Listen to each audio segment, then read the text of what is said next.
Rabindranath Tagore University Bhopal, only private university in MP to be NIRF ranked for 5 consecutive years. जहां है 600 से ज्यादा company tie-ups for placements, Atal Incubation Center for nurturing startups, Industry Academia collaboration for exposure of real industry world, 20 centers of excellence for research, साथ ही global festival विश्व रंग में शामिल होने का अवसर देता है. Rabindranath Tagore university, unlocking potential. सब बनेंगे फॉलोवर्स, सब बनेंगे फैन. इस वायरलेस का फील्ड में जश्न का ये जश्न है. राष्ट्रीय इलायची जश्न का जश्न.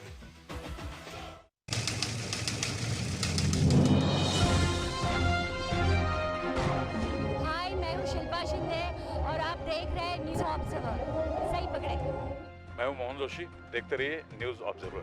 हाय, I am Simranjeet and you are watching News Observer. मेरा नाम सौरभ दुबे है और आप देख रहे हैं news observer. Hi, this is Karishma Tanna and you're watching News Observer. हाय, मेरा नाम है शेफ हरपाल सिंह सोखी और आप देख रहे हैं न्यूज ऑब्जर्वर. नमस्कार, मैं हूँ उदित नारायण और आप देखते रहिए न्यूज़ ऑब्जर्वर. नमस्ते, हम पवन सिंह और आप लोग देख रहे बानीजा news observer. Collaboration of a new kind, words woven in a new design. Let the king talk to you like your daddy. It's the one and only Rapper Maddie. Hi guys, this is Rapper Maddie और देखते रहिए news observer. Hi, this is Zulfi Syed. You're watching News Observer.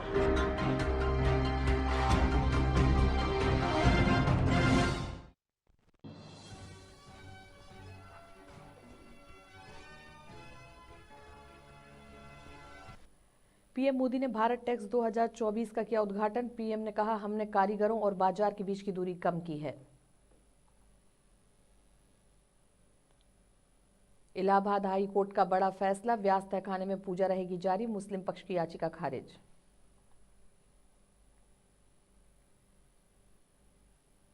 PM Modi ने मध्य प्रदेश समेत देश भर में 41,000 करोड़ के rail project का किया उद्घाटन. बोले, नया भारत बड़े सपने देखता, उन्हें पूरा करने दिन रात काम करता है. सीहोर में मुख्यमंत्री मोहन यादव ने किया रोड शो, जगह जगह मंच से किया गया स्वागत.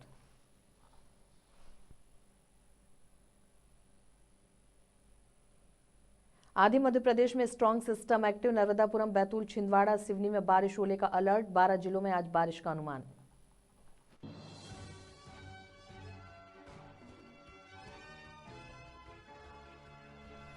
नमस्कार, आप देख रहे हैं न्यूज ऑब्जर्वर. मैं हूं आपके साथ नीति पुरोहित. बढ़ते आज के खबरों की ओर. प्रधानमंत्री नरेंद्र मोदी ने भारत मंडपम में देश में आयोजित होने वाले सबसे बड़े वैश्विक कपड़ा कार्यक्रम में से एक भारत टैक्स 2024 का उद्घाटन किया. पीएम मोदी ने कार्यक्रम को संबोधित करते हुए कहा, भारत ने आगामी 25 वर्षों में विकसित राष्ट्र का संकल्प लिया है. गरीब, युवा, किसान, महिलाएं विकसित राष्ट्र के 4 प्रमुख स्तंभ हैं और भारत का कपड़ा क्षेत्र इन चारों से जुड़ा है. इसलिए भारत टैक्स के आयोजन का महत्व बहुत बढ़ जाता है. विकसित भारत के निर्माण में कपड़ा क्षेत्र के योगदान को बढ़ाने के लिए हम बहुत विस्तृत दायरे में काम कर रहे हैं.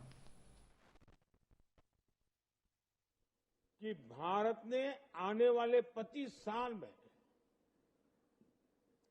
विकसित राष्ट्र का संकल्प लिया है. विकसित भारत के 4 प्रमुख स्तंभ हैं: गरीब, युवा, किसान और महिलाएं. और भारत का टेक्सटाइल सेक्टर इन चारों यानी गरीब, युवा, किसान और महिलाएं सभी से जुड़ा हुआ है. इसलिए भारत टैक्स ऐसे इस आयोजन का महत्व बहुत बढ़ जाता है. साथियों, विकसित भारत के निर्माण में टेक्सटाइल सेक्टर का योगदान और बढ़ाने के लिए हम बहुत विस्तृत दायरे में काम करते हैं. वाराणसी के ज्ञान व्यापी तहखाने व्यास तहखाना में हिंदुओं के पूजा पाठ पर रोक लगाने से इलाहाबाद हाई कोर्ट ने इनकार कर दिया है. कोर्ट ने ज्ञान व्यापी मस्जिद कमेटी की पूजा के खिलाफ लगी याचिका खारिज कर दी है. ज्ञान व्यापी मामले में अधिवक्ता प्रभास पांडे ने कहा, आज अदालत ने मुस्लिम पक्ष की याचिका को खारिज कर दिया है. पूजा जारी रहेगी. सनातन धर्म के लिए बड़ी जीत है. वे मुस्लिम पक्ष जिसमें रिव्यू कर सकते हैं, सुप्रीम कोर्ट जा सकते हैं.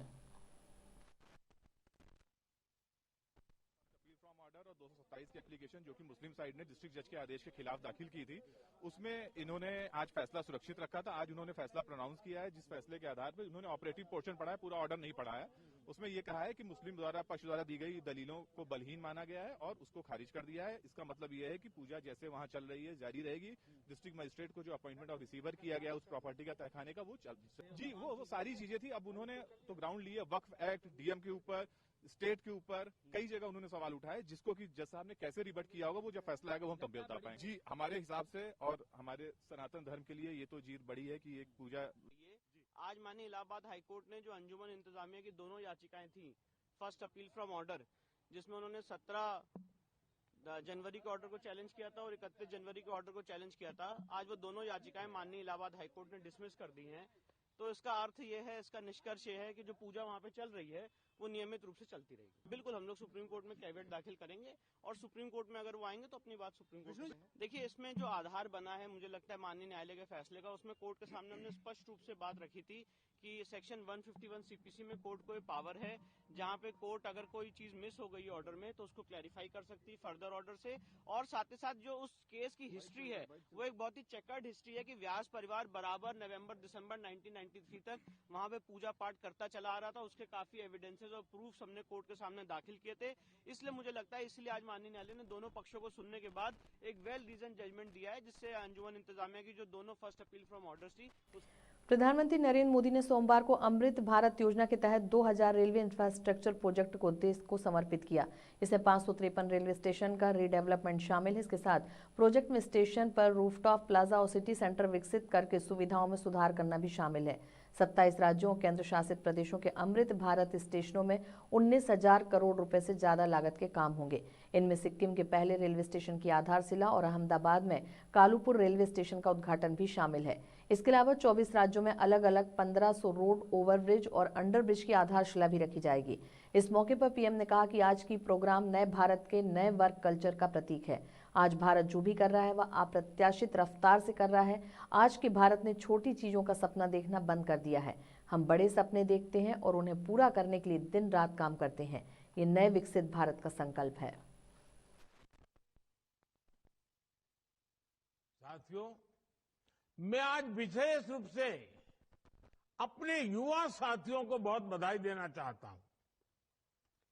मोदी जब विकसित भारत की बात करता है तो इसके सूत्रधार और सबसे बड़े लाभार्थी देश के युवा ही है। आज की इन परियोजनाओं से देश के लाखों नौजवानों को रोजगार और स्वरोजगार के नए अवसर मिलेंगे। आज रेलवे का जो एक कायाकल्प हो रहा है, ये उन साथियों को भी लाभ देगा जो स्कूल कॉलेज में पढ़ाई कर रहे हैं। ये कायाकल्प उनके भी बहुत काम आएगा जो 30-35 वर्षों से कम आयु के हैं। विकसित भारत युवाओं के सपनों का भारत है। इसलिए विकसित भारत कैसा होगा ये तय करने का सबसे अधिक हक वो भी उन्हीं। मुख्यमंत्री डॉक्टर मोहन यादव ने सीहोर में जन आभार यात्रा निकाली, जिसमें जन सैलाब उमड़ पड़ा। सीहोर की जनता ने पुष्प वर्षा कर मुख्यमंत्री यादव का स्वागत किया। सैकड़ों की संख्या में भाजपा कार्यकर्ता जुटे।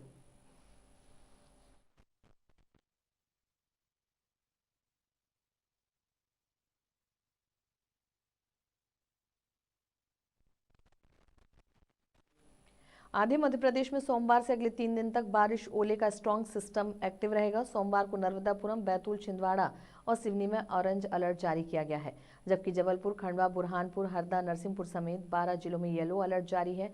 यहां 30 से 50 किलोमीटर प्रति घंटे की स्पीड से हवाएं भी चल सकती हैं। 3 दिन तक प्रदेश के ज्यादातर हिस्सों में बारिश होगी, ओले भी गिरेंगे। लोकसभा चुनाव के लिए मध्य प्रदेश चुनाव प्रभारी बनाए गए डॉक्टर महेंद्र सिंह ने डॉक्टर नरोत्तम मिश्रा के निवास पर पहुंचकर उनसे सौजन्य भेंट की।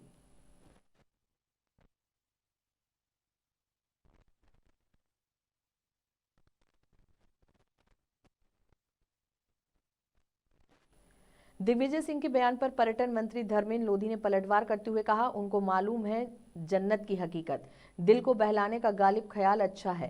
कांग्रेस के बड़े बड़े नेता भाजपा की तरफ भाग रहे हैं। इसका सीधा सीधा संदेश है कि कांग्रेस का कोई भविष्य नहीं बचा। ये अपने भविष्य की तलाश में भाजपा की तरफ भाग रहे हैं।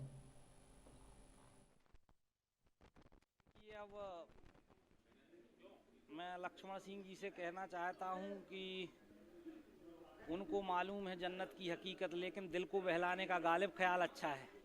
तो इस ख्याल में रहते हैं और कांग्रेस के बड़े बड़े नेता भाजपा की ओर भाग रहे हैं। तो इसका सीधा सीधा संदेश है कि कांग्रेस का कोई भविष्य है नहीं।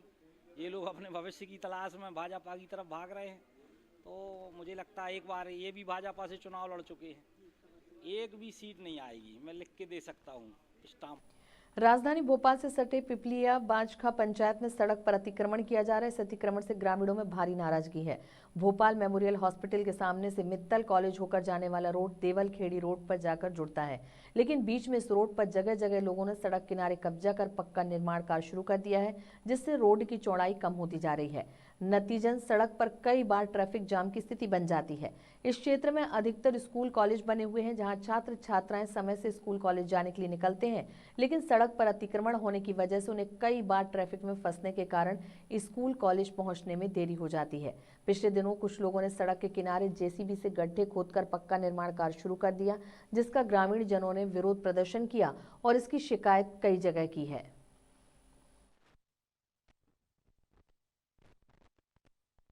दिक्कत आती है भैया, आराम तो घूम के भी जाना पड़ता है भैया। टामा खेड़े से देवलखेड़ी जाते हैं तो पूरा घूम के भी जाना पड़ता है। रोड बड़ा हो जाए तो भैया अच्छी बात है। ये रोड जो है यहाँ से स्कूल कॉलेज और आम जनों के लिए है। ये रोड यहाँ तक चौड़ा है, पर यहाँ दूसरे व्यक्ति द्वारा रोड को खोद के रोड की जगह पे अतिक्रमण कर लिया, मकान बना लिए गए। कलेक्टर महोदय को शिकायत कर दी गई है। इसके बाद में शासन न प्रशासन सुन रहा है। सिविल न्यायालय में मेरा केस चल रहा है, भोपाल में हाई कोर्ट में भी लगा है, पर वो अभी विचाराधीन है। जब तक विचाराधीन कोई मामला चलता है तो वहाँ ऐसी कोई भी गतिविधियाँ नहीं होनी चाहिए अतिक्रमण, क्योंकि कोर्ट का आदेश होने के बाद आप वहाँ करें। आप कोर्ट की अवहेलना कर रहे हैं, मतलब कोर्ट में न्यायालय में प्रकरण चल रहा है, इसके बाद भी आप काम कर रहे हैं। मतलब शासन प्रशासन कोई डर नहीं है। राजनीतिक उसमें वो है, उनसे कुछ कहो तो गाली गलौज वो करना है, ये चीज़ें करते रहते हैं। और अभी भी आप देखेंगे ये निर्माण चल रहा है, जेसीबी से खोद के यहाँ से वहाँ तक ये कर दिया गया है ना। इसमें ये पूरी बिना परमिशन के साथ हैं, कोई परमिशन नहीं है इनके पास। स्कूल कॉलेज की बसें निकलती, बच्चे आए दिन गिर रहे हैं कीचड़ में। और इसके बाद में मैं एक नागरिक होने के वाले इसमें बारिश में कोपरा मिट्टी जो भी होता मैं करता रहता हूँ। एक जनहित के वो है ये रास्ता, ये लोगों द्वारा ये अतिक्रमण करा जा रहा है, इससे हम लोगों को बहुत परेशानी है। और मेरे भी ट्रांसपोर्टिंग का काम है, मेरे ट्रक जब आते हैं उधर से या कोई स्कूल बस या कोई वैन आ जाती है तो मुझे 15 से 20 मिनट यहाँ पे खड़ा रहना पड़ता है। और बच्चों को, और भी यहाँ पे एग्जाम सेंटर है LMCT का, उसमें भी बहुत प्रॉब्लम आती है। उज्जैन में कुंभ का मेला 12 साल बाद 2028 में होगा और इसको लेकर मध्य प्रदेश प्रशासन ने अभी से तैयारियां प्रारंभ कर दी हैं और इसी के चलते धर्मस्व विभाग को उज्जैन शिफ्ट किया जा रहा है। इस मामले में प्रदेश सरकार में धर्मस्व एवं संस्कृति मंत्री धर्मेंद्र लोधी का कहना है कि मुख्यमंत्री डॉक्टर मोहन यादव ने बेहतर से बेहतर व्यवस्थाएं हो सके, इसके लिए यह निर्णय लिया है और इसलिए धर्मस्व विभाग को उज्जैन शिफ्ट किया जा रहा है।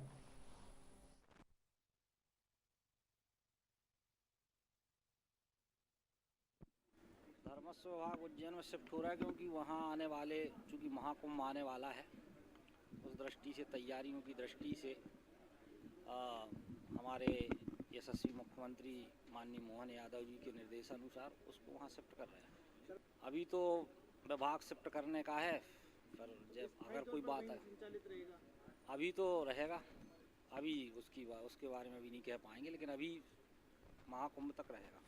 भाजपा के राष्ट्रीय अध्यक्ष जेपी नड्डा ने संकल्प पत्र सुझाव अभियान की शुरुआत की और विकसित भारत मोदी की गारंटी रथ को हरी झंडी दिखाई।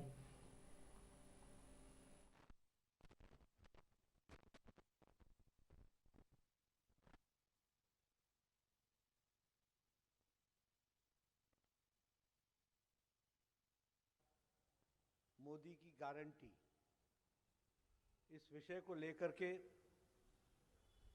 सारे देश भर में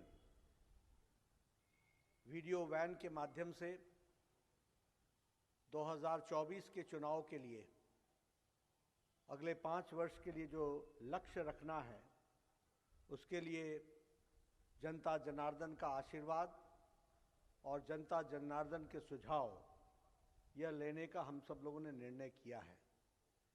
इसी बात को ध्यान में रखते हुए विकसित भारत, आत्मनिर्भर भारत, विश्वमित्र भारत, ये जो कभी 2014 में अकल्पनीय थी, आज वो मोदी जी के नेतृत्व में साकार हो रही हैं और अब भारत विकसित भारत की ओर इस अमृत काल में लंबी छलांग लगाने के लिए तैयार हुआ है। वह भी हम सब लोगों ने देखा है। ऐसी परिस्थिति में आज देश भर के सभी लोकसभा क्षेत्रों के लिए भारतीय जनता पार्टी ने तय किया है कि वीडियो वैन्स के माध्यम से जो विकसित भारत की कल्पना को लेकर के प्रधानमंत्री मोदी जी ने जो कार्य किया, जिन बातों को उन्होंने देश में आगे बढ़ाने का काम किया, आत्मनिर्भर भारत बनाने के लिए जिस तरीके से अमृत काल में काम हो रहा है और विश्वमित्र भारत के रूप में जो दुनिया में काम हुआ भारत के नेतृत्व की दृष्टि से, उन सारी बातों को भारत की जनता के सामने रखना। पीएम मोदी ने मध्य प्रदेश के 33 रेलवे स्टेशनों के विस्तारीकरण एवं पुनर्विकास का शिलान्यास वर्चुअली किया। सीएम डॉक्टर मोहन यादव मध्य प्रदेश के सीहोर जिले में कार्यक्रम में शामिल हुए। सीएम यादव ने कार्यक्रम को संबोधित करते हुए कहा, यह वह दौर है जहां पिछले 10 सालों में मध्य प्रदेश में 77,000 करोड़ के निर्माण कार्य प्रगति पर हैं। मध्य प्रदेश के नागरिकों के जीवन में विकास के रंग भरना हमारी प्राथमिकता है। इस लक्ष्य की सिद्धि के लिए प्रधानमंत्री का मार्गदर्शन एवं आशीर्वाद हमें निरंतर प्राप्त हो रहा है।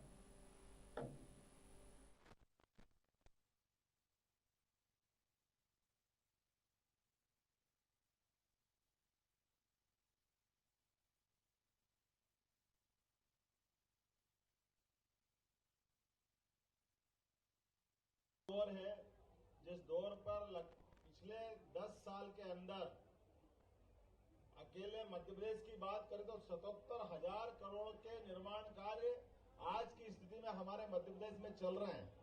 कोई सोच सकता था आज से 10 साल पहले 200 करोड़ रुपया रेल को मिल जाए तो ऐसा लगता था कि बहुत बड़ी बात हो गई।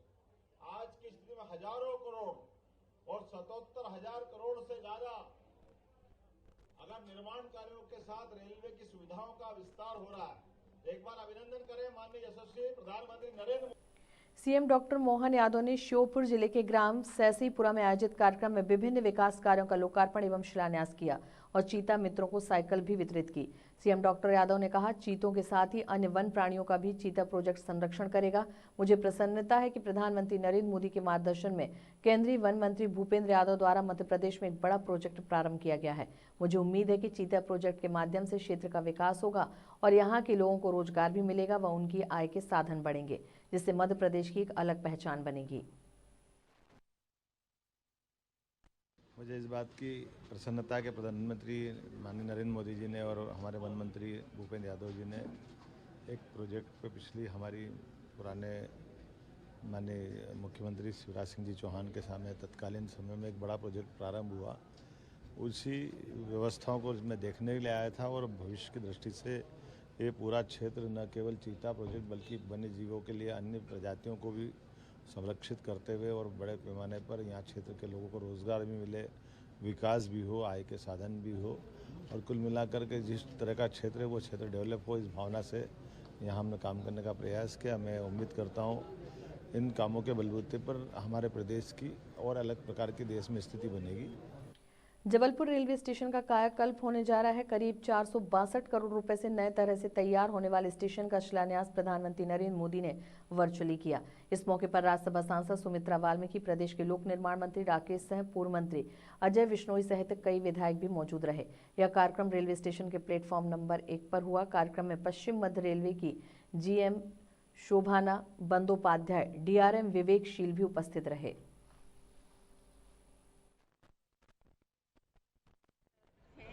यहाँ पर माननीय प्रधानमंत्री जी द्वारा रेलवे की कुछ महत्वपूर्ण प्रोजेक्ट्स का लोकार्पण भी हुआ है और शिलान्यास भी हुआ है, जिसमें मुख्य रूप से रेलवे स्टेशन के विकास हैं और ROBs and RUBs, road under bridge और रोड ओवर ब्रिजेस हैं जिनके शिलान्यास भी हैं, कुछ का लोकार्पण हुआ है। जो हम स्टेशन रीडेवलपमेंट की बात करें, इसमें आज जबलपुर स्टेशन के लिए भी शिलान्यास किया गया है। यहाँ पर यात्रियों को अधिक से अधिक सुविधाएं बढ़ाई भी जाएंगी, जो सुविधाएं अभी हैं उनको इम्प्रूव किया जाएगा। जैसे मैं कुछ उदाहरण के तौर पे बताऊं, स्टेशन बिल्डिंग का भी रीडेवलपमेंट होगा, प्लेटफॉर्म्स अच्छे हो जाएंगे, lifts, escalators, foot over bridges, platforms के ऊपर शेड, ये सभी विभिन्न प्रकार की यात्री सुविधाएं उपलब्ध कर दी जाएंगी। शिक्षक को भगवान का दर्जा दिया गया है, लेकिन क्या हो जब पढ़ाने वाला शिक्षक ही वैसी दरिंदा बनकर छोटी छोटी बच्चियों से अश्लील हरकतें करने लगे। ऐसी एक दरिंदा शिक्षक की अश्लील हरकत पन्ना में भी देखने को मिली। विद्यालय को शिक्षा का मंदिर कहा जाता है एवं माता पिता के बाद शिक्षक रूपी गुरु को भगवान का दर्जा दिया गया है, लेकिन शिक्षा के मंदिर में गुरु के रूप में कुछ ऐसे शिक्षक भी हैं जो सारी मर्यादाओं को तार तार करते हुए गुरु शिष्य के पवित्र रिश्ते को कलंकित करने से नहीं चूकते। मामला पन्ना जिले के धर्मपुर थाना क्षेत्र का सामने आया। प्राथमिक विद्यालय की छात्राओं ने शिक्षक राकेश शर्मा पर छेड़छाड़ और अश्लील हरकत करने का आरोप लगाया है। छात्राएं जब स्कूल जाने से डरने लगी तो परिजनों के पूछने पर इसका खुलासा हुआ। इसके बाद परिजनों ने आरोपी टीचर के खिलाफ FIR दर्ज कराई। पुलिस ने पॉक्सो एक्ट में केस दर्ज किया है। आरोपी टीचर अभी फरार है, जिसकी पुलिस तलाश कर रही है। बच्ची पढ़ने जाती थी, इंटरवल हुआ, इंटरवल के बाद खेलती रही, फिर पढ़ने चली गई। फिर इसके बाद मास्टर ने बोला कि कॉपी दिखाओ, जो लिखाया हो पढ़ाया हो। फिर इसके बाद पास बुला के कि सामने से नहीं, बगल से आओ, इस साइड से। फिर इनके मतलब बुरी तरह से हाथ डालने लगा। फिर इसके बाद शाम के जब पढ़ के आई 4 बजे, इन्होंने अपनी मम्मी से बताया, मेरी बिटिया ने। पढ़ने को गए थे राजेश मिश्रा शर्मा। जब छुट्टी भाई, छुट्टी लंच भाव तो हमारी बच्ची को बुलाया अपने पास बुलाया तो बहुत गंदी बुरी से हाथ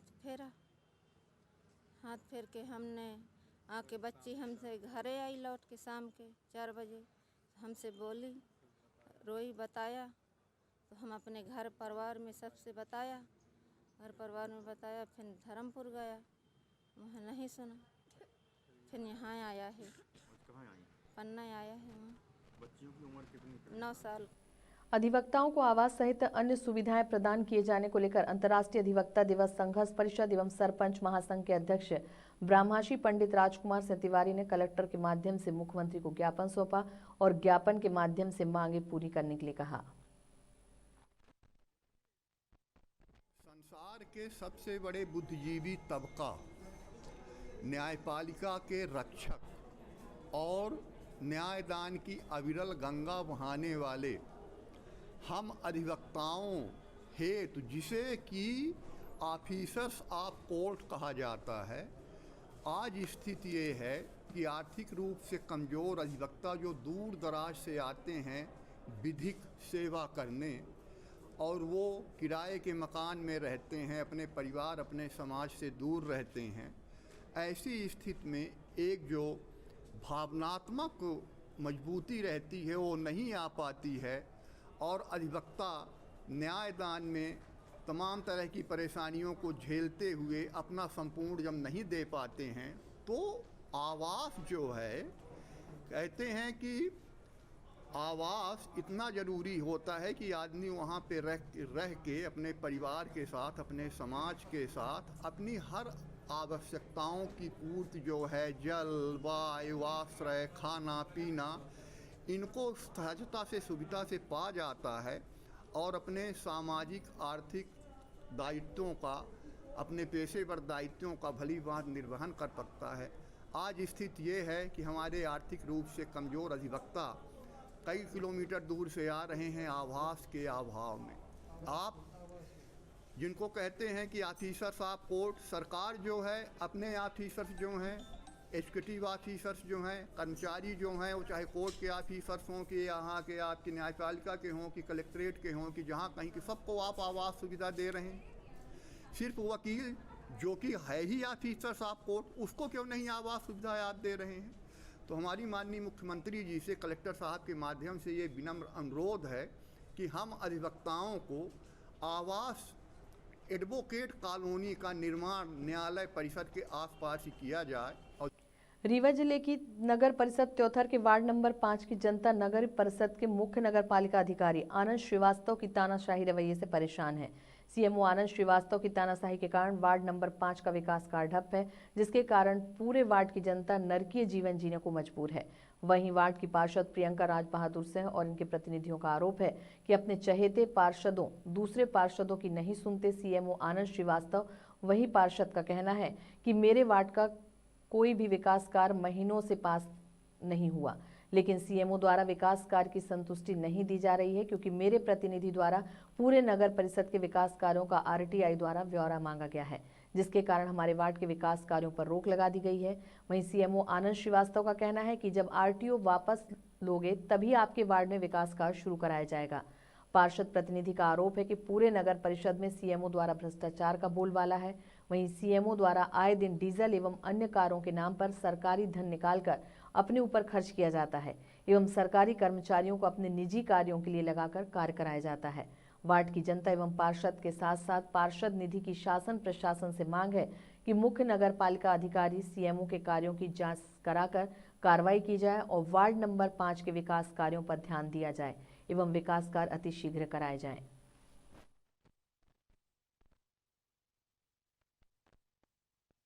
मैं वार्ड क्रमांक 5 पार्षद प्रियंका राज बहादुर सिंह हूँ। हमारे वार्ड की समस्या ये है कि जब से ये आनंद श्रीवास्तव जी कार्यपद हुए हैं नगर पालिका त्योथर में, ये मनमानी करते जा रहे हैं। नगर पालिका की जो भी कार्य हैं नहीं हो रहे हैं, और खास करके हमारे वार्ड के जो कार्य हैं, वार्ड क्रमांक 5 के कार्य, वो कार्य में रुकावट आ रही है। इसलिए रुकावट आ रही है क्या है कि मेरे पति राज बहादुर सिंह वो आरटीआई लगा दिए थे, तो वो क्या कहते हैं कि आरटीआई आप वापस कर लो। आरटीआई वापस नहीं कर रहे हैं तो बोलते हैं कि आपका कार्य मैं नहीं होने दूंगा। खासकर मेरे वार्ड के कार्य नहीं होने दे रहे हैं, जो कि मेरे वार्ड के जो कार्य है, जो कार्य हम करवाना चाहते हैं, वो बहुत महत्वपूर्ण कार्य हैं। मेरे वार्ड में समस्याएं ये है, 2-3 रोड बनवानी है, नाली का जैसी समस्याएं हैं, मोहल्ले में नाली नहीं है, उससे दिक्कत होती है लोगों को। आवागमन में रोड नहीं है तो आवागमन में दिक्कत होती है। यह है कि हम लोगों को पानी बहता है रोड, हम लोग चाहते हैं कि नाली बन जाए, तो नाली के सुनाई नहीं होती है। 2 बार दे चुके हैं, उसका हुआ मतलब है आवेदन दे चुके हैं, तो अब 1 साल हो गया। अच्छा, यह चाहते हैं कि नाली बने, लेकिन जो हमारे लोगों के कष्ट है वो दूर हो भाई। और हम लोग खचारे से निकलते हैं, लोग 2-4 लोग निकलते हैं तो गाली देते हैं। शिकायतकर्ता अधिवक्ता बीके माला का कहना है कि रीवा जिले में शराब कारोबार में करोड़ों का घोटाला हुआ है। उनका कहना है शराब कारोबारी का टेंडर किया गया था, इस टेंडर के आधार पर शराब कारोबारी को लाइसेंस जारी किया गया, जिसमें रीवा जिले के कई फार्मों को लाइसेंस दिए गए थे, वो बैंक गारंटी के आधार पर। लेकिन बैंक गारंटी जो बनी वह रीवा जिले की बैंक गारंटी नहीं थी, बल्कि सिंगरौली के मोरवा सहकारी बैंक गारंटी बनाई गई थी, जिस गारंटी की जांच हुई और जांच में यह पाया गया कि यह फर्जी बैंक गारंटी बनाई गई है। जांच टीम ने बैंक गारंटियों को लेकर जांच करने के बाद उसका अंतिम प्रतिवेदन प्रस्तुत किया है, जिसमें पाया गया है कि बैंक गारंटी फर्जी है। उसमें रीवा जिला ही नहीं, सतना, सीधी सहित अन्य जगहों पर फर्जी दस्तावेज के आधार पर बैंक गारंटी बनाई गई।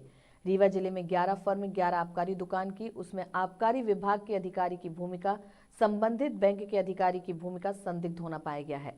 जांच दल ने पूर्णतः प्रमाणित किया है कि यह जो गारंटी बनी है पूर्ण फर्जी है। कूटरचित और मनगढ़ंत दस्तावेज तैयार कर गारंटी बनाई गई है। इस गारंटी के आधार पर इन फर्मों ने लाभ प्राप्त किया और अभी तक दुकानें संचालित रहीं। यह लगभग 14.5 करोड़ का मामला है जो रीवा संभाग से संबंधित है। अगर इसकी और भी अन्य जांच की जाए तो मध्य प्रदेश में करीब 1000 करोड़ का घोटाला साबित होगा। वहीं अकेले रीवा में 10.5 करोड़ का घोटाला हुआ है। पूरे मामले को लेकर शिकायतकर्ता अधिवक्ता बीके माला ने बताया कि नागेंद्र सह तत्कालीन प्रभारी शाखा प्रबंधक मोरवा द्वारा उपरोक्त जारी किए गए दोनों बैंक गारंटियों के विरुद्ध बंधक के रूप में कोई भी संपत्ति नहीं ली गई, ना तो कोई अमानत राशि जमा कराई गई है, जो बैंकिंग नियम के विरुद्ध है। जिला सहकारी केंद्रीय बैंक की किसी भी शाखा को बैंक गारंटी जारी का अधिकार नहीं है, जिससे यह स्पष्ट है कि शाखा प्रबंधक द्वारा कूटरचित दस्तावेजों के आधार पर फर्जी बैंक गारंटी जारी की गई है।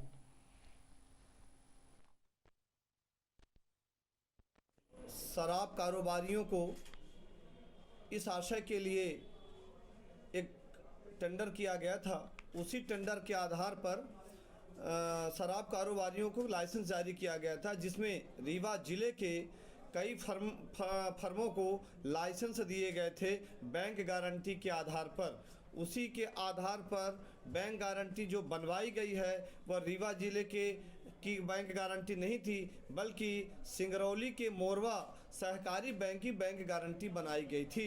जिस बैंक गारंटी के विषय की एक जांच हुई और जांच में यह पाया गया था कि ये फर्जी बैंक गारंटी बनाई गई थी, परंतु उसके बाद एक विवरण मैंने प्रेस कॉन्फ्रेंस के माध्यम से बताया था, परंतु यह अंतिम रिपोर्ट फर्जी बैंक गारंटी की अंतिम रिपोर्ट जिला सिंगरौली के एवं सीधी के वरिष्ठ अधिकारियों के द्वारा जांच की गई है और जांच अधिकारियों के द्वारा यह पूर्णतः अंतिम प्रतिवेदन यानी विभागीय जांच प्रतिवेदन प्रस्तुत किया गया है, जिसमें रीवा जिले के ही नहीं अपितु सतना, सिंगरौली, मोरवा कई जिलों के फर्जी बैंक गारंटी बनाने का दस्तावेज प्रमाणित। कांग्रेस पार्टी के वरिष्ठ नेता व पूर्व मंत्री कमलेश्वर पटेल अल्प प्रवास पर रीवा पहुंचे, जहां उन्होंने पत्रकारों से चर्चा करते हुए कहा, भाजपा के कुशासन के खिलाफ भारत जोड़ो न्याय यात्रा की जा रही है। भाजपा सरकार द्वारा शिक्षित बेरोजगारों के साथ छलावा किया है। 2 करोड़ प्रतिवर्ष रोजगार देने का वादा किया था, महंगाई आधी करने की बात कही थी, सभी बातें झूठी निकली, कोई भी वादा उन्होंने पूरा नहीं किया। आज वह अलग तरह की बातें करने लगे हैं। किसान एमएसपी की लड़ाई लड़ रहा है, आंदोलन कर रहा है और उनके साथ ऐसा व्यवहार किया जा रहा है जैसे वह किसी दूसरे देश के हों। उन पर तानाशाही पूर्वक कार्रवाई की जा रही है। इन्हीं सब बातों को लेकर राहुल गांधी ने न्याय यात्रा निकाली है, जिसका लोगों का जबरदस्त जन समर्थन मिल रहा है और सभी परिवर्तन चाहते हैं।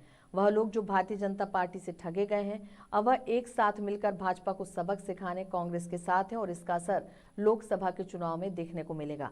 2 तारीख को मध्य प्रदेश में न्याय यात्रा पहुंचेगी और 6 दिन तक रहेगी। उन्होंने इस दौरान यह भी कहा कि लोकसभा चुनाव को लेकर कांग्रेस पार्टी पूरी तरह से तैयार है और मजबूती के साथ चुनाव लड़ेगी। जन समर्थन कांग्रेस के साथ है। पूरे मध्य प्रदेश के पूरे देश में भारत जोड़ो न्याय यात्रा को लेकर भारतीय जनता पार्टी का जो कुशासन है, जो भारत देश की हमारी जो सरकार है वर्तमान में, जिस तरह से हमारा जो संविधानिक व्यवस्था है उसको तार तार करने में लगे हुए हैं, जिस तरह से शिक्षित बेरोजगारों के साथ छलावा किया है, 2 करोड़ प्रतिवर्ष रोजगार देने का वादा किया था। और मुझे पूरी उम्मीद है कि जो भारत जोड़ो न्याय यात्रा है, इसके माध्यम से शिक्षित बेरोजगार युवा, किसान, मजदूर, सभी वर्ग के लोग जो भारतीय जनता पार्टी से ठगे हुए महसूस कर रहे हैं, वो अब भारतीय जनता पार्टी को सबक सिखाने के लिए राहुल गांधी जी के साथ, इंडिया अलायंस के साथ लोग खड़े होंगे और आने वाले आगामी लोकसभा चुनाव में कांग्रेस पार्टी को एक तरफा समर्थन देंगे। और मध्य प्रदेश में 2 तारीख को भारत जोड़ो न्याय यात्रा प्रवेश करे। फिलहाल बुलेटिन में इतना ही। आगे खबरों के लिए आप बने रहिए हमारे साथ न्यूज़ ऑब्जर्वर में। नमस्कार।